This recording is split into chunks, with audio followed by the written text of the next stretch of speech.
কোটা সংস্কারের দাবিতে সারা দেশে সকাল সন্ধ্যা বাংলা ব্লকেট কর্মসূচি। আপিল বিভাগে দুই শিক্ষার্থীর আবেদনের শুনানি আজ। প্রশ্নপত্র ফাঁস নিয়ে দেশজুড়ে চলছে সমালোচনা। চাকরিপ্রাপ্তদের নিয়োগ বাতিলের দাবি, শাস্তির আওতায় আনার তাগিদ টিআইবি। প্রথমবার ব্রিটেনের মন্ত্রিসভায় বাংলাদেশি বংশোদ্ভূত দুই নারী, নগরমন্ত্রী বঙ্গবধূর নাতনি টিউলিপ, স্থানীয় সরকারের দায়িত্বে রোশনারা। শুধু কাগজে কলমে নিষিদ্ধ দেশের 11টি খামারে ব্রাহ্মা গরু, সারা দেশে ছড়িয়ে দিয়েছেন বিতর্কিত সাদিক এগ্রো মালিক ইমরান।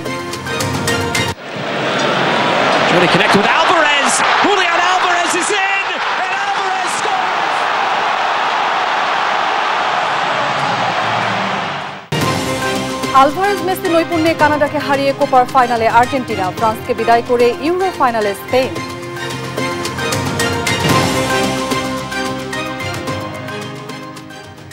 দেখছিলেন শিরোনাম সংবাদ সকালে, সঙ্গে আছি অরিন ইশরাত।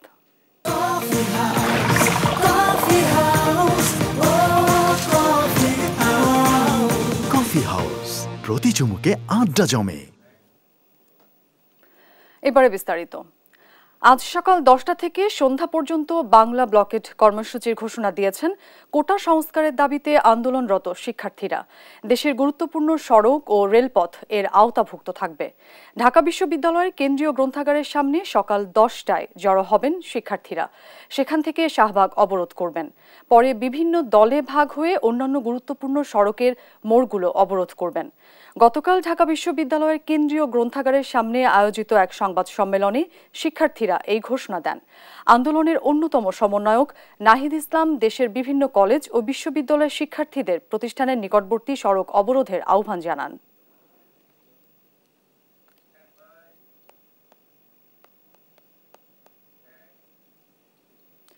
এদিকে কোটা ইস্যুতে আদালতে পক্ষভুক্ত হওয়ার আবেদন করেছেন দুই শিক্ষার্থী। আজ আপিল বিভাগে এই আবেদনের শুনানি হবে। আর কোটা ইস্যুতে আদালতে যাওয়ায় সাধুবাদ জানিয়েছেন আইনমন্ত্রী অ্যাডভোকেট আনিসুল হক। মঙ্গলবার সচিবালয়ে এক সভা শেষে তিনি বলেন, যেহেতু শিক্ষার্থীরা আদালতে গেছে তাই এখন আন্দোলন করা উচিত হবে না। মন্ত্রীর আশাবাদ, সব পক্ষের বক্তব্য শুনে আদালত ন্যায় বিচার করবে। জয় যাদবের রিপোর্ট। কোটা বাতিল করে জারি করা প্রজ্ঞাপনকে বেআইনি ঘোষণা করে হাইকোর্টের দেয়া রায় স্থগিত চেয়ে চেম্বার আদালতে আবেদন করেন ঢাকা বিশ্ববিদ্যালয়ের দুই শিক্ষার্থী। বুধবার আপিল বিভাগে এই আবেদনের শুনানির জন্য নির্ধারণ করা হয়েছে। আমরা আজকে একটা সিএমপি ফাইল করেছি হাইকোর্ট ডিভিশনের আদেশের বিরুদ্ধে। আমরা থার্ড পার্টি হিসেবে পিটিশনার হয়েছি। এখানে আমরা সাধারণ ছাত্রছাত্রীদের পক্ষে আমরা মনে করি যে এই কোটা পদ্ধতির সংস্কার হওয়া দরকার। এদিকে দুপুরে সচিবালয়ে বিদ্যমান পরিস্থিতি নিয়ে আইনমন্ত্রী আনিসুল হকের সঙ্গে বৈঠক করেন প্রধানমন্ত্রীর শিক্ষা উপদেষ্টা কামাল আব্দুল নাসের চৌধুরী ও বিশেষ সহকারী ব্যারিস্টার বিপ্লব বড়ুয়া।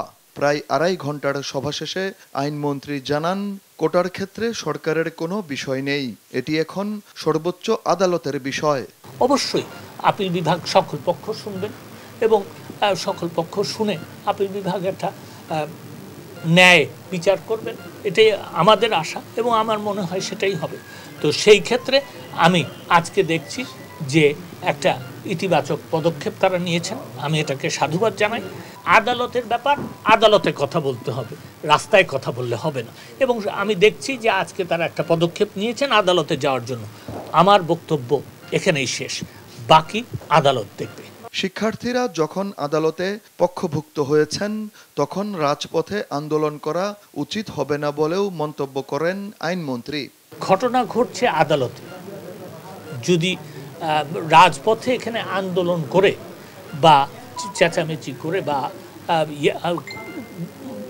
বকাবাদ্য করে এটার কিন্তু নিরসন হবে না। এবং এটা করলে যেটা হয় একটা পর্যায়ে হয়তো আদালত অবমাননাও হয়ে যেতে পারে। এবং আমি আশা করব যে যেহেতু তারা আদালতে যাওয়ার সিদ্ধান্ত নিয়েছেন তারা আন্দোলন উইথড্র করবেন। জয় যাদব, দেশ টিভি, ঢাকা। কোটা ইস্যুতে আদালতে পক্ষভুক্ত হওয়ার আবেদন করেছেন দুই শিক্ষার্থী। আজ আপিল বিভাগে এই আবেদনের শুনানি। এ নিয়ে আরো জানাতে হাইকোর্ট থেকে যুক্ত হচ্ছেন সহকর্মী শামীমা আক্তার। শামীমা, কি খবর রয়েছে আপনার কাছে এই বিষয়ে জানাবেন এবং আপিল বিভাগে দুই শিক্ষার্থীর আবেদনের শুনানি কখন থেকে শুরু হবে?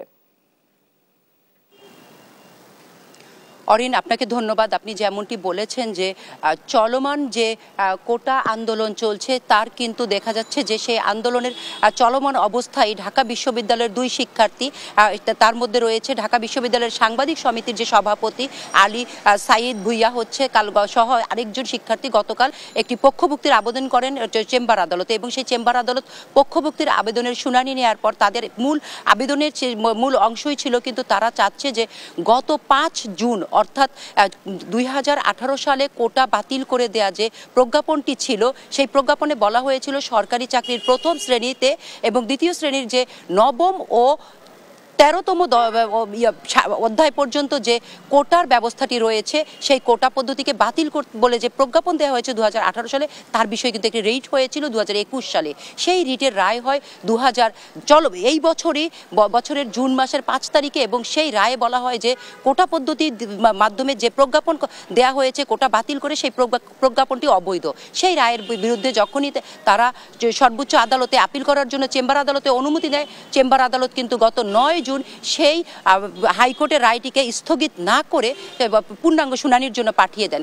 এবং গতকালকে যে রিটটি যে আবেদনটি হয়েছে সেই আবেদনটি হয়েছে মূলত পক্ষভুক্তির, এবং গত জুন মাসের 5 তারিখে যে রায়টি হয়েছে যে কোটা পদ্ধতি বহাল থাকবে সেই রায়ের স্থগিত আদেশ চেয়ে, এবং আমরা বলতে পারি যে হাইকোর্টের রায়ের স্থগিত আদেশ চেয়ে যে আবেদনটি আজ আছে সে আবেদনটি কিন্তু আজ সুপ্রিম কোর্টে অর্থাৎ প্রধান বিচারপতির নেতৃত্বে পূর্ণাঙ্গ বেঞ্চে হিয়ারিং হবে। এবং আমরা জানি যে প্রথাগতভাবে সুপ্রিম কোর্টের পূর্ণাঙ্গ বেঞ্চ বসে 9টায়, এবং যেহেতু আজকে একটি বিশেষ দিন সে কারণে আমরা দেখতে পেয়েছি যে প্রধান বিচারপতি ইতোমধ্যে সুপ্রিম কোর্টে এসেছেন এবং তিনি কোর্টে এজলাসে ওঠার সকল প্রস্তুতিই চলছে। এবং কোটা যখনই আদালত কোর্ট বসবে, কোর্ট বসার পরে শুনানির ক্ষেত্রে কিন্তু আমরা দেখেছি যে এটি 4 নম্বরে রয়েছে, অর্থাৎ প্রথমে একটি অর্ডারের জন্য রয়েছে আলাদা একটি মামলার, এরপর 3টি মামলার শুনানি, 2টি মামলার শুনানির পরেই এই কোটার যে পক্ষভুক্তির আবেদনটি এবং স্থগিত আদেশ চাওয়ার যে আবেদনটি সেই আবেদনের উপরে শুনানি হওয়ার কথা রয়েছে। এবং আমরা সেজন্য অপেক্ষা করেছি এবং আমরা কোর্টে এসে এই পক্ষভুক্তির আবেদন যিনি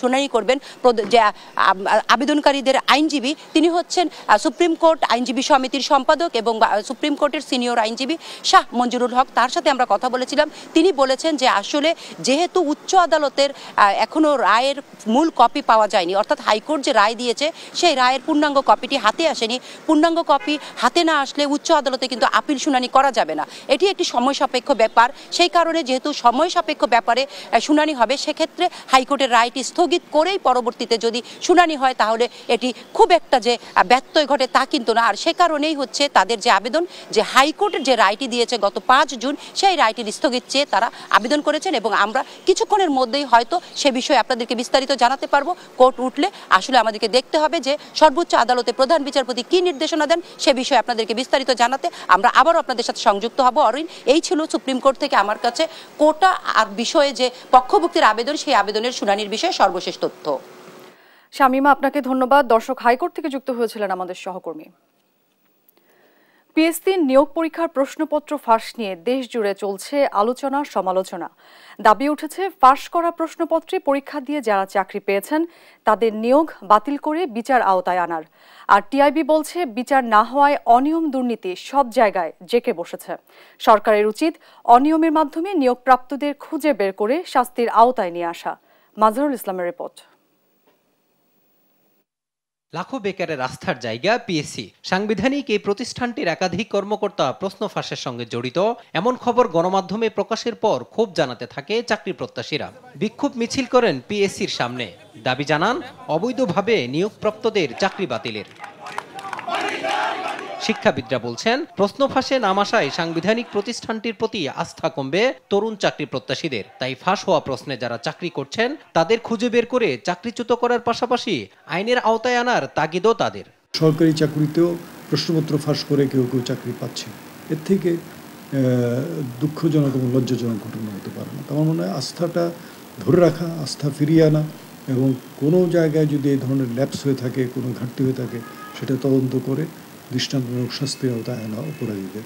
দুর্নীতির মাধ্যমে কেউ যদি আমলাতন্ত্রে প্রবেশ করে থাকে তাহলে তার দুর্নীতিটা তার জন্য স্বাভাবিক ব্যাপার মনে হবে। আমাদের দেশে যে এখন সামাজিক ক্ষেত্রে এক ধরনের অস্থিরতা চলছে, অর্থনৈতিক যেসব কেলেঙ্কারির বিষয়গুলি সামনে চলে আসছে, আপনি অনুসন্ধান করতে গেলে দেখতে পাবেন এই ধরনের আমলাতন্ত্রে মানে মেধাহীন লোকজন যারা বিভিন্ন করাপশনের মাধ্যমে চাকরিতে গেছে তারাই হয়তো এইসব বিষয়গুলির সাথে জড়িত। আর টিআইবির নির্বাহী পরিচালক বলছেন, শুধু প্রশ্ন ফাঁসকারীদের বিচার করলেই হবে না, খুঁজে বের করতে হবে প্রশ্ন ফাঁসের সুবিধাভোগীদেরও। যারা ওই অবৈধ পরীক্ষার মাধ্যমে বা ফাঁসকৃত প্রশ্নের উপর ভিত্তি করে পরীক্ষায় উত্তীর্ণ হয়েছেন এবং নিযুক্ত হয়েছেন, তাদের মধ্যে যারা জড়িত তাদেরকে চিহ্নিত করে জনগণ জবাব দিতে নিশ্চিত করা হয়। তাহলে অন্তত পক্ষে যারা আন্দোলন করছেন তাদের প্রত্যাশাটা কিছুটা হলে পূরণ হবে। এদিকে ডিএমপির অতিরিক্ত পুলিশ কমিশনার বলছেন, প্রশ্ন ফাঁসকারী এবং সেই প্রশ্ন যারা কিনেছেন উভয়ই সমান দোষী। তদন্তের মাধ্যমে তাদেরকেও আইনের আওতায় আনা হবে। যারা জড়িত ডিরেক্ট তারা তো আসবে, পাশাপাশি তাদেরকে অন্যান্য জায়গায় যারা এটিকে বিস্তৃত করেছে, আমার ধারণা যে সেসব জায়গাগুলো তদন্তে চলে আসবে। গত এক যুগে পিএসসির অধীনে যত নিয়োগ পরীক্ষার প্রশ্নপত্র ফাঁস হয়েছে সেসব পরীক্ষা বাতিল এবং নিয়োগপ্রাপ্তদের নিয়োগ বাতিলের দাবিও তুলেছেন সাধারণ শিক্ষার্থীরা। মাজহারুল ইসলাম, দেশ টিভি, ঢাকা। যুক্তরাজ্যের নতুন নগরমন্ত্রী হলেন বঙ্গবন্ধুর নাতনি টিউলিপ সিদ্দিক। ব্রিটেনের নতুন সিটি মন্ত্রী হিসেবে আর্থিক সেবা খাতকে তদারকি করতে হবে টিউলিপকে। ধারণা করা হচ্ছে, যুক্তরাজ্যের অর্থনৈতিক পুনরুদ্ধারে লেবার সরকারের কর্মপরিকল্পনা বাস্তবায়নে গুরুত্বপূর্ণ ভূমিকায় দেখা যাবে ৪১ বছর বয়সী নতুন নগরমন্ত্রী টিউলিপকে। বিস্তারিত ফারনাস জয়ের রিপোর্টে। এ জয় বাঙালির, এ জয় বাংলাদেশের। টানা ৪ দফা হাউস অব কমন্সের এমপি হবার পর এবার বাংলাদেশের জন্য বড় গৌরব বয়ে আনলেন বঙ্গবন্ধুর উত্তরাধিকার টিউলিপ সিদ্দিক। তাকে যুক্তরাজ্যের নতুন নগরমন্ত্রী হিসেবে বেছে নিল লেবার সরকার। ব্লুমবার্গ নিউজ জানিয়েছে, ব্রিটেনের নতুন সিটি মন্ত্রী হিসেবে আর্থিক সেবা খাতকে তদারকি করতে হবে টিউলিপকে। এর আগে গেল সোমবার নতুন চ্যান্সেলর রিচেল রিভস অর্থনৈতিক প্রবৃদ্ধি অর্জনে জাতীয় পরিকল্পনা ঘোষণা করেন। বিশেষ করে অবকাঠামোগত উন্নয়ন এবং বেসরকারি বিনিয়োগকে উৎসাহিত করা হয়েছে নতুন এই পরিকল্পনায়। ধারণা করা হচ্ছে, যুক্তরাজ্যের অর্থনৈতিক পুনরুদ্ধারে লেবার সরকারের কর্মপরিকল্পনা বাস্তবায়নে গুরুত্বপূর্ণ ভূমিকায় দেখা যাবে ৪১ বছর বয়সী নতুন নগরমন্ত্রী টিউলিপকে। ৫ জুলাই ব্রিটেনের সাধারণ নির্বাচনে হ্যাম্পস্টেড অ্যান্ড হাইগেট আসনে ২৩,৪৩২ ভোট পেয়ে চতুর্থবার সংসদ সদস্য নির্বাচিত হন টিউলিপ, যেখানে তার নিকটতম প্রতিদ্বন্দ্বী ডন উইলিয়ামস পেয়েছেন মাত্র ৮,৪৬২ ভোট। টিউলিপ বঙ্গবন্ধু কন্যা শেখ রেহানার জ্যেষ্ঠ মেয়ে এবং প্রধানমন্ত্রী শেখ হাসিনার ভাগ্নি। শৈশব কেটেছে বাংলাদেশ, ভারত ও সিঙ্গাপুরে। পরে লন্ডনের কিংস কলেজ থেকে পলিটিক্স, পলিসি ও গভর্নমেন্টে স্নাতকোত্তর ডিগ্রি লাভ করেন টিউলিপ। মাত্র ১৬ বছর বয়সে লেবার পার্টির সদস্য হয়ে মূলধারার রাজনীতিতে হাতেখড়ি বঙ্গবন্ধুর এর রাজনৈতিক উত্তরাধিকারের। এদিকে প্রথমবারের মতো বাংলাদেশি বংশোদ্ভূত রোশনারা আলীকে গৃহায়ন, কমিউনিটি ও স্থানীয় সরকার মন্ত্রণালয়ের আন্ডার সেক্রেটারি হিসেবে নিয়োগ দিয়েছে ব্রিটেন সরকার। লন্ডনের বাংলাদেশে অধ্যুষিত টাওয়ার হ্যামলেটসের বেথনাল গ্রিন এবং স্টেপনি আসনে পঞ্চমবারের মতো সংসদ সদস্য নির্বাচিত হন তিনি। বেথনাল গ্রিন ও বো আসনে ২০১০ সাল থেকে টানা ৪ মেয়াদে লেবার পার্টির মনোনয়নে সংসদ সদস্য নির্বাচিত হয়ে আসছেন রোশনারা আলী। তার জন্ম সিলেটের বিশ্বনাথ উপজেলায়। ছোটবেলা থেকেই মা বাবার সঙ্গে লন্ডনে বসবাস করেন তিনি।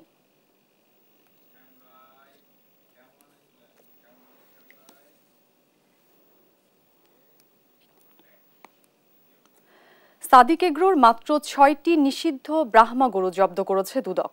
তবে দেশে ব্রাহ্মার সংখ্যা এখন অগণিত। দেশ টিভির হাতে আসা তথ্য আর অনুসন্ধান বলছে, বর্তমানে ১১টি ফার্মে রয়েছে অসংখ্য নিষিদ্ধ ব্রাহ্মা গরু, যা সরকারি আমলা ও প্রতিমন্ত্রী সহ ক্ষমতাবানদের সহযোগিতায় সারা দেশে ছড়িয়ে দিয়েছে বিতর্কিত Sadiq agro Malik Imran. M A আজিমের report. Brahma জাতের গরু যে নিষিদ্ধ তা প্রকাশ্যে আসায় সম্প্রতি ৬টি গরু জব্দ ও আমদানি প্রক্রিয়া অনুসন্ধানে নেমেছে দুর্নীতি দমন কমিশন দুদক। তবে দেশ টিভির হাতে আসা এক তালিকা বলছে, দেশের ১১টি ফার্মে শুধু নিষিদ্ধ ব্রাহ্মাই আছে প্রায় ২ শতাধিক। এ তালিকা বলছে শুধু সাদিক এগ্রো নয়, সারা দেশে এখন ছড়িয়ে রয়েছে ব্রাহ্মা গরু। তালিকা ধরে অনুসন্ধানে দেশ টিভি টিম। অধিকাংশ ফার্মে ঢুকতে গেলেই পড়তে হয় তোপের মুখে। প্লিজ না, আমার কথাটা শোনেন, আমার সার্ভেন্টটা বাঁচান। না না, আপনি আপনার সাথে বাইরে কথা বলছেন কেন সেটা বলেন। আপনি বাইরে যান, আপনি আপনার সাথে কথা বলছেন। তবে থেমে যাইনি আমরা। অনলাইনে নিজেদের প্রচারণার ছবি আর ভিডিও বলছে তালিকার শীর্ষে থাকা ব্রাউনিস র্যাঞ্চ যেন নিষিদ্ধ ব্রাহ্মা গরুর মাফিয়া। তালিকায় ৮০টি ব্রাহ্মা থাকার কথা থাকলেও এক ভিডিওতে দেখা যায় শত শত ব্রাহ্মা রয়েছে ফার্মটিতে। দেশ টিভির হাতে আসা একাধিক ছবি বলছে প্রতিষ্ঠানটির মালিক এখলাস আহমেদ নামের এ ব্যক্তি। গাজীপুরের মোহাম্মদ এগ্রোতেও মেলে ২০ থেকে ৩০টি নিষিদ্ধ ব্রাহ্মা গরুর সন্ধান। খামারের দায়িত্বপ্রাপ্ত ব্যক্তি জানান, এগ্রোটির মালিক সাবেক ক্রীড়া প্রতিমন্ত্রী জাহিদ আহসান রাসেল। আমাদের মালিক হচ্ছে এমপি জাহিদ আহসান রাসেল। মানে কিছু আছে ঘরের বাচ্চা, আবার কিছু আছে হচ্ছে মানে ২ বছর ১.৫ বছর এরকম। দেশ টিভির হাতে আসা ছবি বলছে সাবেক এ প্রতিমন্ত্রীকেও ব্রাহ্মার খামার করে দিয়েছেন সাদিক এগ্রো মালিক ইমরান। এছাড়াও তালিকার সবগুলো ফার্মেই মেলে নিষিদ্ধ ব্রাহ্মার। অনেক খামারে আছে ব্রাহ্মা ও অন্য জাতের শঙ্কর গরু, যা সরকারি প্রকল্প ও প্রান্তিক কৃষকদের থেকে সংগ্রহ করেছেন বলে দাবি তাদের। যে আমাদের বাংলাদেশ সরকার একটা ব্রাহ্মা নিয়ে একটা পাইলট প্রজেক্ট কাজ করেছিল, সেই কাজের বিনিময়ে যেই প্রত্যন্ত গ্রাম অঞ্চলগুলোতে ৩০টার মতো আমাদের জেলা উপজেলায় এই গরুগুলোকে দেওয়া হয়েছিল, এই ব্রিডটা নিয়ে কাজ করা হয়েছিল। তো যখন ওই ব্রিডটা এই প্রকল্পটা শেষ হয়, তারপরে অনুমোদন হলো, মানে তারা যারা প্রান্তিক খামারিরা ছিলেন তারা যখন এই বাচ্চাগুলো তাদের ওখান থেকে বড় হয়, সেই বড় বাচ্চাগুলো আস্তে আস্তে আমরা ফার্মার হিসাবে আমরা কালেক্ট করার চেষ্টা করেছি। এরপরও প্রাণী সম্পদ অধিদপ্তরের বক্তব্য, নিষিদ্ধ ব্রাহ্মা ঠেকাতে প্রাণপণ চেষ্টা তাদের। ব্রাহ্মার বীজ যাতে যত্র ছড়াই না পারে না, এই জন্য আমরা কিন্তু এটাকে উদ্বিগ্নতা আছে। তো সেই ক্ষেত্রে আমরা বাজেয়াপ্ত করে রাখছি, সেটা আমরা সতর্ক থাকি এবং আমরা আস্তে আস্তে ডিসকারেজ করছি। এখন কেউ আসে একজনে ওট পালে দেয়, আমরা যাই বিচার আসা শুরু করে দিব, ওরকম আমি ডিসকারেজ করি, এনকারেজ করি না। ২০১৬ সালে এক নীতিমালা দিয়ে ব্রাহ্মা জাতটিকে আমদানি, উৎপাদন ও পালন নিষিদ্ধ তালিকায় ঢোকানো হয়। আমদানি আর প্রজনন শুধু নিষিদ্ধ কাগজে কলমে। মন্ত্রী আমলা থেকে শুরু করে ক্ষমতাবানদের পৃষ্ঠপোষকতায় ব্রাহ্মা এখন ছড়িয়ে পড়েছে দেশ জুড়ে, যা দেশের দুগ্ধ উৎপাদনের লক্ষ্যমাত্রাকে হুমকিতে ফেলছে দিন দিন। এম এ আজিম, দেশ টিভি, ঢাকা। সংবাদ সকালে আরও থাকছে। পুলিশের চাকরি যেন আলাদিনের চেরাগ, ৪০ কোটি টাকার সম্পদ গড়েছেন সিলেট ডিবির পরিদর্শক জিয়া, অতিষ্ঠ স্থানীয়রা। কোপা আমেরিকার প্রথম দল হিসেবে ফাইনালে উঠেছেন লিওনেল মেসির আর্জেন্টিনা। সেমিফাইনালে কানাডাকে ২-০ গোলে হারিয়েছে তারা। ফলে স্পেনের পর ইতিহাসের দ্বিতীয় দল হিসেবে টানা ৩টি বড় আন্তর্জাতিক টুর্নামেন্টের ফাইনালে ওঠার কীর্তি গড়ল আলবিসেলেস্তারা। আফরিন মোয়ের ম্যাচ রিপোর্ট। দীর্ঘদিন পর ২০২১ কোপা আমেরিকার শিরোপা ছুঁয়ে যে উৎসবের শুরু করেছিল লিওনেল মেসির আর্জেন্টিনা, এরপর বিশ্বকাপের সোনালী ট্রফিও নিজেদের ট্রফি কেসে তুলেছে তারা। আর এবারের কোপার ফাইনাল নিশ্চিত করে বিরল এক কীর্তির সামনে আলবিসেলেস্তারা। স্পেনের পর দ্বিতীয় দল হিসেবে টানা ৩টি বড় ট্রফি জয়ের হাতছানি মেসি ডি মারিয়াদের সামনে। নিউ জার্সির মেটলাইফ স্টেডিয়ামে শুরু থেকে নিজেদের পায়ে বল রেখে খেলার চেষ্টা করে আর্জেন্টিনা। তবে শুরুর ১৫ মিনিট আধিপত্য দেখায় কানাডা। এ সময় বেশ কিছু ভালো আক্রমণ করলেও তা আর্জেন্টিনার রক্ষণে এসে মুখ থুবড়ে পড়েছে বারবার। নিজেদের একটু গুছিয়ে নিতে সময় নেয় লিওনেল কলোনির শিষ্যরা।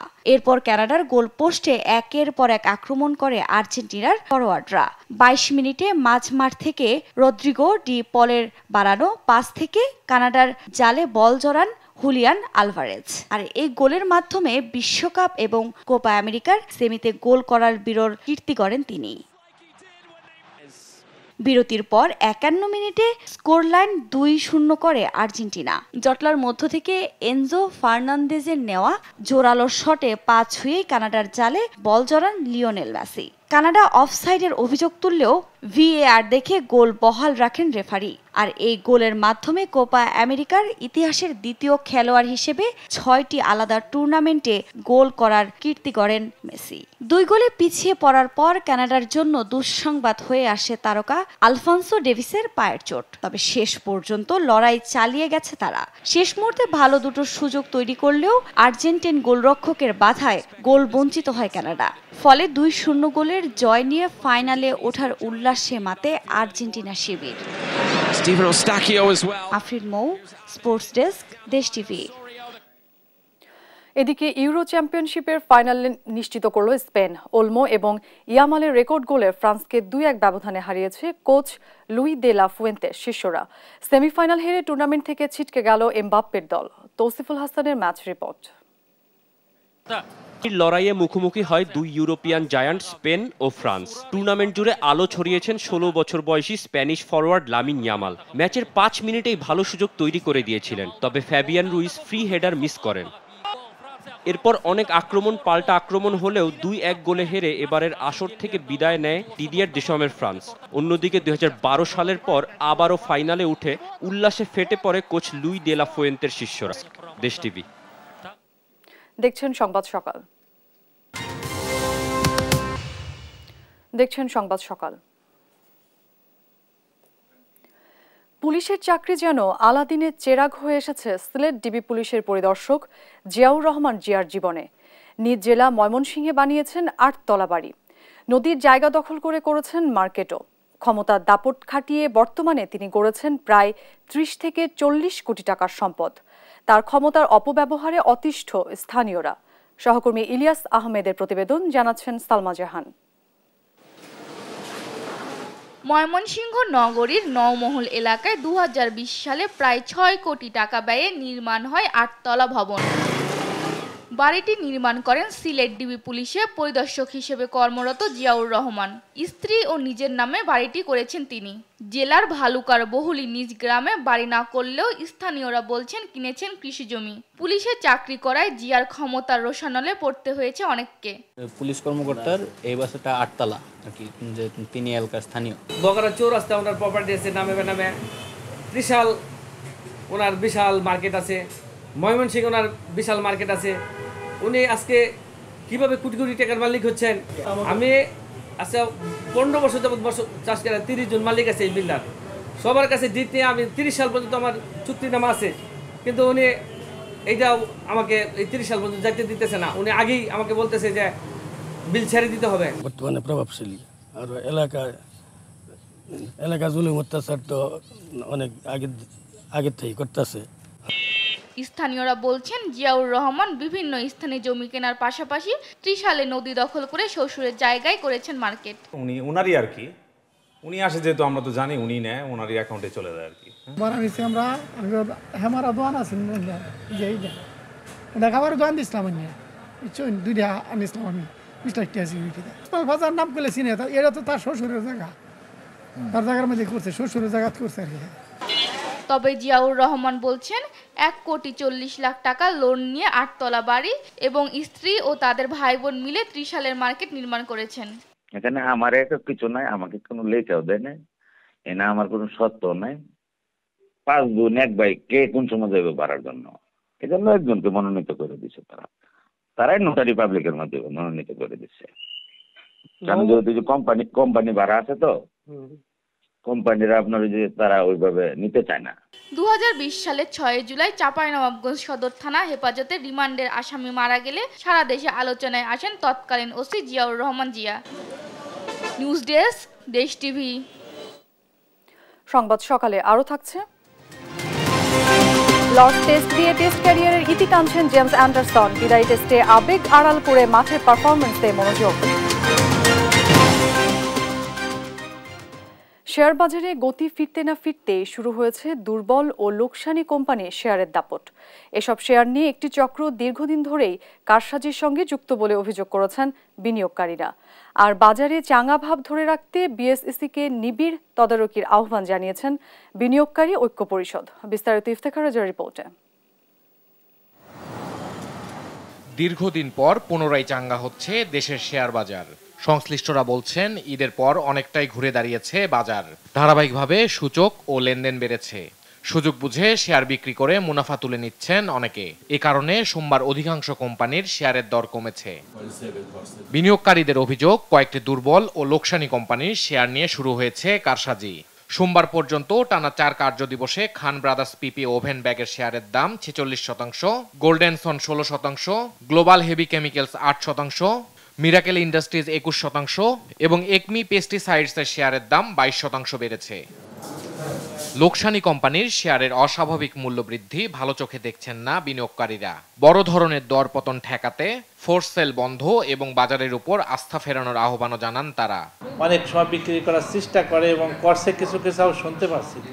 এ ব্যাপারে আমরা সিকিউরিটি এক্সচেঞ্জ কমিশনারকে আমরা অনেক সময় বলেছি যাতে এই ফোর্স সেল যাতে না করে। ফোর্স সেল করলে বিনিয়োগকারীর অনেক ক্ষতিগ্রস্ত হবে। উনি কিছু কিছু হাউস হয়তো বন্ধও করছিল, আর কিছু কিছু হাউস ফোরসেল করে টাকা বের করছে। 96 থেকে বাজার পতন, তারপর 2010, এর ভিতরে অনেকের নাম আসছে যে দুর্নীতি ও অনিয়ম দুর্নীতির সাথে জড়িত। আমরা আর কোনো বিনিয়োগকারীর কান্না বা আত্মহতি দেখতে চাই না। এটি আমাদের চাওয়া।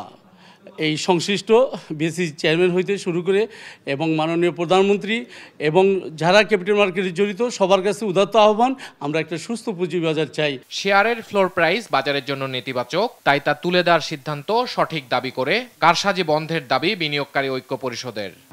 শেয়ার বাজারে কারসাজি চক্রটা, এই কারসাজি চক্রের কারণে বাজারে অনেক ক্ষতি হয় এবং সেই ক্ষতিটা গিয়ে কিন্তু সাধারণ বিনিয়োগকারীদের ঘাড়েই পড়ে। তো যেহেতু এই কারসাজি চক্র মাঝে মধ্যেই আপনার শেয়ার বাজারে তারা বিনিয়োগকারীদের বড় ক্ষতির কারণ হয়ে দাঁড়ায়, সেক্ষেত্রে যারা এই কারসাজি চক্রের সাথে জড়িত তাদেরকে খুঁজে বের করা কমিশনের দায়িত্ব এবং তাদেরকে আইনের আওতায় আনা উচিত।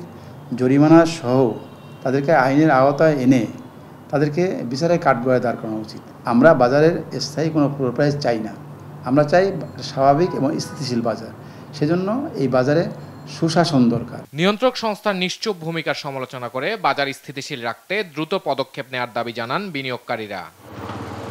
ইফতেখার রেজা, দেশ টিভি, ঢাকা। দেখছেন সংবাদ সকাল। সাতক্ষীরা থেকে সবজির বাজার নিয়ে জানাতে সরাসরি যুক্ত হচ্ছেন সহকর্মী শরীফুল্লাহ কায়সার সুমন। সুমন, সবজি বাজারের বর্তমান পরিস্থিতি কেমন দেখছেন জানাবেন?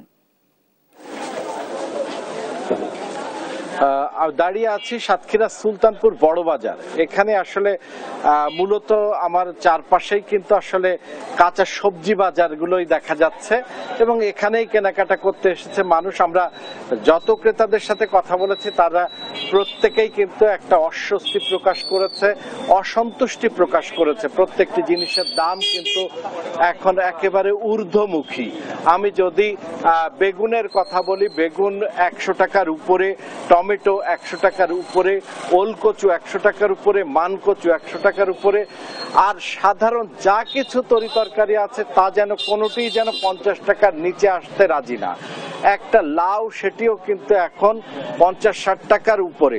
আমি এখানে একজন ক্রেতার সাথে যিনি বাজার করতে এসছেন, আমি তার সাথে একটু কথা বলবার চেষ্টা করছি। আপনি বাজার করেছেন, কি অবস্থা সব বাজারে? বাজার কাঁচা বাজারে মূল্য অস্বাভাবিক। অস্বাভাবিক বলতে গত বছর এরকম সময় যে দাম ছিল কার্যত তার ডবল দাম এবছর ঠিক একই সময়। এই সাতক্ষীরায় তো বেগুন 120 টাকা কেজি, একটা ছোটোখাটো লাউ 60 টাকা দাম, আলু 50-60 টাকা কেজি, কাঁচামরিচ 200 টাকা কেজি। প্রত্যেকটা জিনিসের দাম অস্বাভাবিক, মানে অকল্পনীয়, যেটা ধারণা করা যায় না, এরকম বেড়ে গেছে প্রত্যেকটা জিনিসের দাম। নাভিশ্বাস উঠে যাচ্ছে, নাভিশ্বাস উঠে যাচ্ছে যেমনটি বলছিলেন এই ক্রেতা, যে আসলে এটি সাধারণ ক্রেতাদের পক্ষে কিন্তু এই অবস্থা চালানো বেশ খানিকটা কঠিন। প্রত্যেকটি পণ্য মানে তো দাম বেশি রয়েছে, কিন্তু যেটি কাঁচা শাকসবজি তরিতরকারি যেটি হচ্ছে প্রত্যেক দিন একজন ক্রেতাকে কেনাকাটা করতে হয়, সেটি যখন আসলে মূল্যটি নিয়ন্ত্রণের বাইরে চলে যায়, মানুষের মধ্যে কিন্তু একটা অস্বস্তি এবং অসন্তুষ্টি দৃশ্যমান হয়ে ওঠে, যেটি সাতক্ষীরা সুলতানপুর বড়বাজারে প্রত্যেকটি ক্রেতার সাথে কথা বলেই সেটি কিন্তু দেখা গিয়েছে। এই মুহূর্তে এখানে যে কাঁচা সবজি তরিতরকারির যে যোগান বা সরবরাহ কম আছে সেটিও কিন্তু বলা যাবে না। এখানে কিন্তু যোগান এবং সরবরাহ কিন্তু সমান তালেই আছে, তার মধ্যেও কিন্তু সন্তুষ্টি বা সন্তোষজনক পরিস্থিতি কিছুতেই আসছে না। এই অবস্থায় সামগ্রিক নিত্য প্রয়োজনীয় দ্রব্য মূল্যের একটা যে শৃঙ্খলা আনার জন্য যে বাজার ব্যবস্থাপনা জরুরি, সে কথাই কিন্তু সকলেই বলছে। এই ছিল সাতক্ষীরা সুলতানপুর বড় বাজারের যে কাঁচা শাকসবজি তরিতরকারির যে মূল্য তার সর্বশেষ। অরিন, সুমন, আপনাকে ধন্যবাদ। দর্শক, সাতক্ষীরার সবজি বাজারের খবর জানাচ্ছিলেন আমাদের সহকর্মী। ময়মনসিংহ কেন্দ্রীয় কারাগার আধুনিকায়নে নেয়া ৩ বছরের প্রকল্প শেষ হয়নি ৯ বছরেও। নষ্ট হচ্ছে ভবনের দরজা ও জানালার গ্রিল, মরিচা পড়েছে কলাপসেবল গেটে। ভবন বুঝে না পাওয়ায় পুরাতন কারাগারে ধারণ ক্ষমতা দ্বিগুণ বন্দী থাকায় নিরাপত্তা নিয়ে শঙ্কায় কারা কর্তৃপক্ষ। সহকর্মী ইলিয়াস আহমেদের পাঠানো তথ্যচিত্রে ফারিয়া ইসলামের ডেস্ক রিপোর্ট।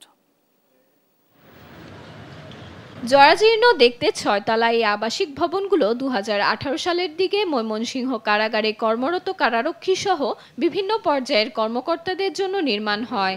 এসব ভবনে প্রবেশের জন্য রাস্তা, পাশাপাশি বিদ্যুৎ ও গ্যাস সংযোগ না থাকায় বুঝে নেয়নি কর্তৃপক্ষ, যার কারণে ভবনগুলো দিন দিন পরিত্যক্ত হওয়ার উপক্রম।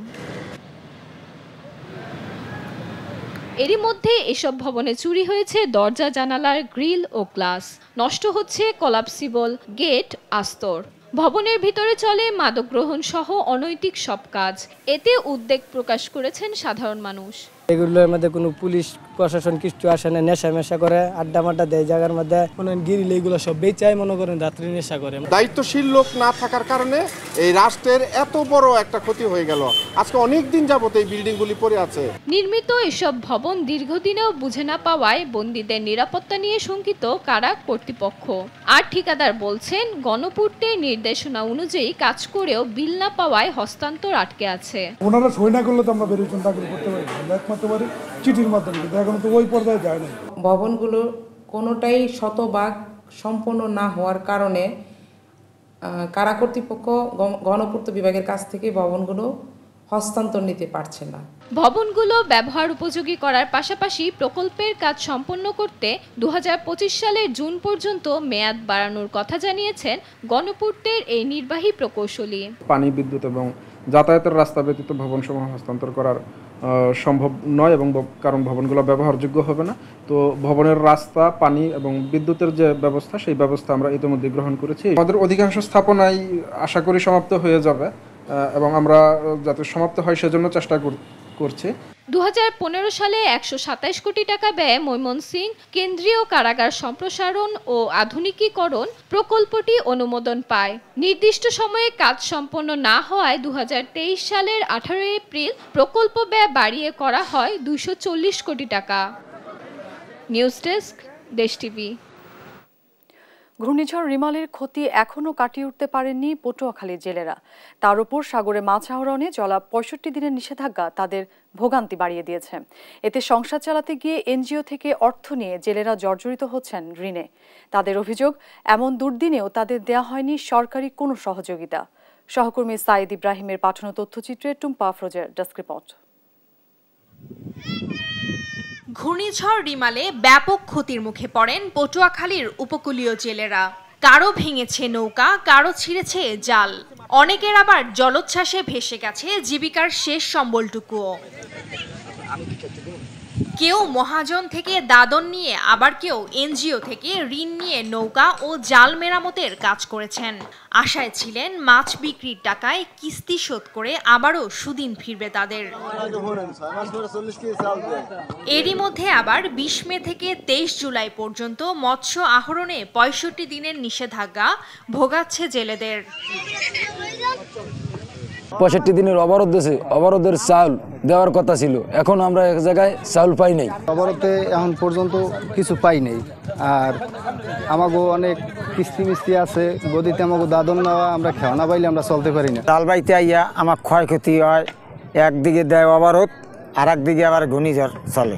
ঘূর্ণিঝড় রিমালের ক্ষতি এবং মৎস্য আহরণের উপর নিষেধাজ্ঞায় দেনায় জর্জরিত উপকূলীয় এসব জেলেদের অভিযোগ, এমন কঠিন সময় পার করলেও কোনো সরকারি সহায়তা পাননি তারা। আমাগো ব্যাপক ক্ষতি হয়েছে, জাল সাগরের নষ্ট হয়েছে, বোর্ডের নষ্ট হয়েছে, কিন্তু আমরা এই পর্যন্ত আসলেই কিছু পাইতেছি না। কিস্তি দিতে পারি না, মাছ ধরতে পারি না, আবার 2-3টা ধর্ম প্রশাসনে মনে করেন জ্বালাইতে আছে, এখন টাকা দিয়েও আমরা ধরতে পারতেছি।